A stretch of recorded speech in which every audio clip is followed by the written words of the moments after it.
Hi everyone, welcome back to picture. So आज के इस वीडियो में हम कुछ इंपॉर्टेंट पॉइंट्स डिस्कस करने वाले हैं सीयूईटी एडमिशन एंड काउंसलिंग को लेके, जिसे आपको अभी क्लियर कर लेना है ताकि आपके रिजेक्शन होने के चांसेस बहुत कम हो जाए। कई सारे कंफ्यूजन है काउंसलिंग को लेके, एक एक करके यहाँ पे हम डिस्कस करेंगे। बहुत इंपॉर्टेंट वीडियो है, हो सके तो वीडियो को एंड तक देखिएगा और वीडियो को शेयर भी कीजिएगा। स्टार्ट करते हैं। सबसे पहले तो आपका जो एग्जाम हुआ है सीयूईटी का, उसे एनटीए ने कंडक्ट कराया है। एनटीए एक टेस्टिंग एजेंसी है, ये काउंसलिंग एजेंसी नहीं है। ये सिर्फ एग्ज़ाम करवाती है, अलग अलग एंट्रेंस एग्ज़ाम, जैसे सीयूईटी के अलावा नीट जे, ये सारे एग्ज़ाम और भी कई सारे एग्ज़ाम्स एनटीए करवाती है। तो एनटीए का रोल है एग्ज़ाम कंडक्ट कराना और आपको रिजल्ट दे देना। तो एग्ज़ाम तो आपका हो चुका है और अब बारी है रिजल्ट का। रिजल्ट जो है वो नॉर्मलाइजेशन मेथड के बाद ही आएगा, क्योंकि आपका जो सीयूईटी का एग्जामिनेशन हुआ है वो मल्टीपल फेसेस में हुए हैं एंड इसमें कई सारे सब्जेक्ट्स थे, 60 और 61 सब्जेक्ट्स थे। तो यहाँ पे एक और पॉइंट आता है कि रैंक लिस्ट आएगा कि नहीं आएगा। डेफिनेटली रैंक लिस्ट इसमें नहीं आएगा, क्योंकि ये जे नीट तो है नहीं जिसमें आपको 3 या 4 सब्जेक्ट कंपल्सरीली सभी स्टूडेंट्स को देना हो। यहाँ पे इतने सारे सब्जेक्ट्स है और यहाँ पे डिपेंड करता है कि आप किस सब्जेक्ट को लेना चाहते हैं, किस यूनिवर्सिटी में जाना चाहते हैं एंड वहाँ क्या डिमांड कर रहे हैं, उसके बेसिस पे आपने यहाँ पे सब्जेक्ट को सेलेक्ट किया है और 12th के बेसिस पे भी।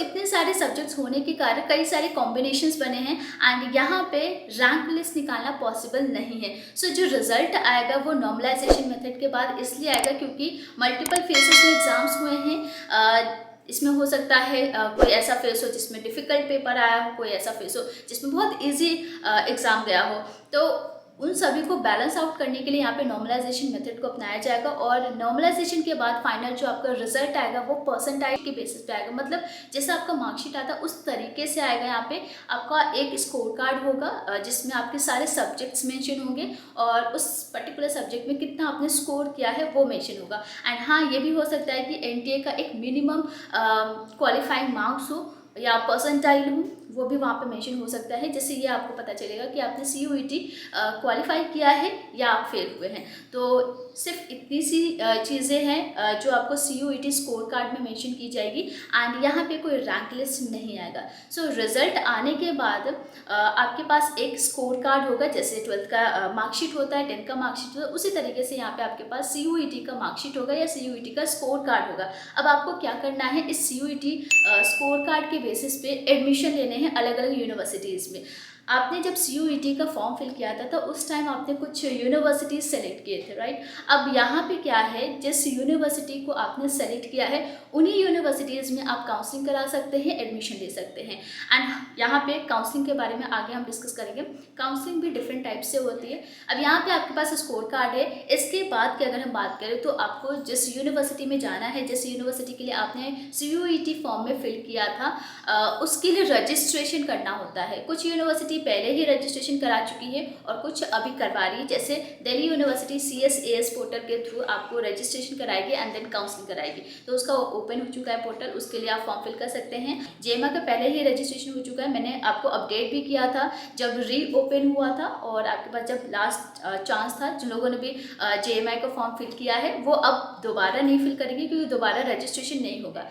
ये बात रही रजिस्ट्रेशन को लेके। नेक्स्ट अगर हम बात करें काउंसलिंग की, काउंसलिंग 2 तरीके से होती है, एक ऑफलाइन काउंसलिंग होती है, एक ऑनलाइन काउंसलिंग होती है। अगर हम ऑनलाइन काउंसलिंग की बात करें, ऑनलाइन काउंसलिंग के लिए जैसे दिल्ली यूनिवर्सिटी है, दिल्ली यूनिवर्सिटी में सबसे पहले आपको CSAS पोर्टल के लिए रजिस्ट्रेशन करना होगा फेज़ 1 में। फेज़ 2 में आपको काउंसलिंग करनी होगी। फेज़ 3 में आपका फाइनल सीट अलोकेट किया जाएगा।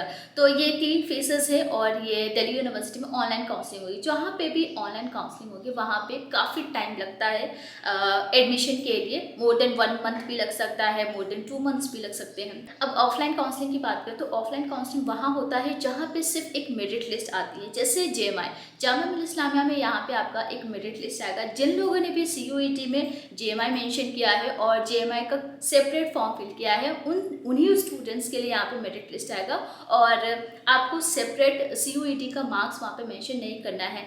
जेएमआई क्या करेगी, एनटीए से स्कोर कार्ड ले लेगी एंड उस स्कोर कार्ड के बेसिस पे एक मेरिट लिस्ट जनरेट करेगी एंड वो जो लिस्ट रहेगा वो मिनिमम क्वालिफाइंग मार्क्स से लेके हाईएस्ट मार्क्स जिसका भी होगा वहाँ तक एक लिस्ट आएगा और उस लिस्ट में सपोज एक पर्टिकुलर कोर्स के लिए 100 सीट्स है और उस 100 सीट्स के लिए अगर 400-500 स्टूडेंट्स का एक मेरिट लिस्ट आता है तो उसके लिए आपको ऑफलाइन काउंसलिंग करानी होगी।